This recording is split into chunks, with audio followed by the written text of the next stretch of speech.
Bulchiinsa magaalaa Adaamaatti yaa'iin idilee mana maree sirna nyaataa fi niwutirishinii bara hojii tokkoffaa marsaa tokkoffaa gaggeeffame. Barreeffama dhiyaate keessatti qorannoon akka biyyaaf Oromiyaatti jiru akka mul'isutti sababa nyaata madaalawaa soorachuu dhabuun miidhaan quncaruu daa'immanii dabalaa jiru kanarratti hojjechuu murteessaa ta'uu ibsameera. Akkasumas gabaasni raawwii hojii bara 2018 mana maree marsaa tokkoffaa nyaataa fi niwutirishinii magaalaa Adaamaatti hojjetame ilaalchisee kan dhiyaate yoo ta'u, mana maree sadarkaa kutaalee magaalotaa fi aanaaleetti dhaabuun calalii sirna nyaataa daa'immanii gaggeeffamus gahaa akka hin taane ibsameera. Miseensonni mana marichaas yaada fi gaafii qaban kaasuun akka jedhanitti dhimma sirna nyaataa madaalawaa soorachuun dhimma dhaloota ijaaruu ta'uu hubachuun waarshaalee nyaataa oomishan seektara daldalaa fi manneen nyaataa irratti hordoffii gaggeessuun hawaasa barsiisaa deemuu murteessaa fi irratti hojjechuu qabnudha jedhan.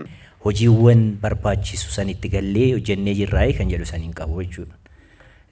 Hojii baay'eetu nu hafa. Hojii baay'een hojjenne. Garuu dhimma murteessaadha. Dhimma dhaloota ijaaruuti. Namni dureeshinii kennameen alatti keemikaala biife yookaan immoo fayyadame maal akka ta'u qabullee seerrillee wajjinillee fuula duratti wajjin bahuu kan qabudha jechuudha.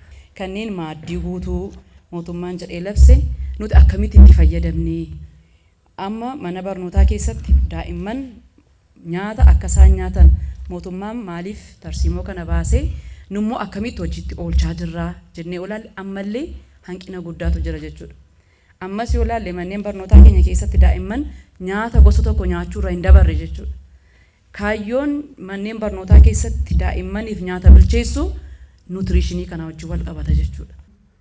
Soorataan wal qabatee sirna nyaataa yookiin nuutirishinii wal qabatee hubannoon tokkoon keenya qabnu baay'ee rakkoo hamaa akka ta'e yoo ilaalle gaariidha kan jedhuun kaasuu barbaada.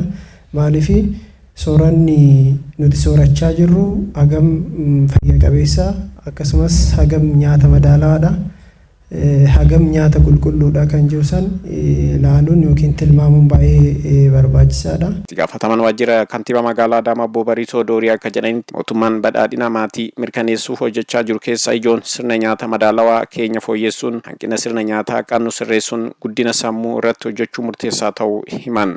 Nutrition baay'ee barbaachisaadha jechuudha. Tokkoffaa brain developmenting kuni earlyidha kan eegalu isa kana baay'ee barbaachisaa jechuudha. Baay'ee barbaachisaadha jechuudha.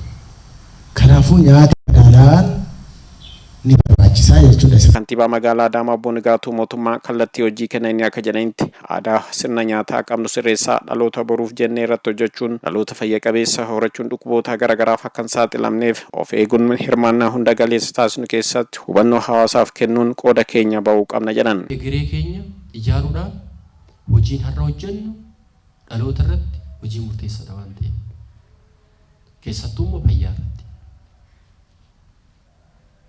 bu'uura waan ta'eef dhaloota dhukkubsatee yaallamu osoo hin taane dhibeedhaan dhaloota sirna nyaataatiin yaallamu ta'uu qabu waan ta'eef kana qabuu qabu. Namni dhibeedhaan dhukkubsatee mana yaalaa deemee yaallamu osoo hin taane sirna nyaataa ofii beekee laayif istaayilii isaa jijjiiree fayyummaa isaa eeggatee dorgomummaa isaa kan cimsu ta'uu qaba waan ta'eef.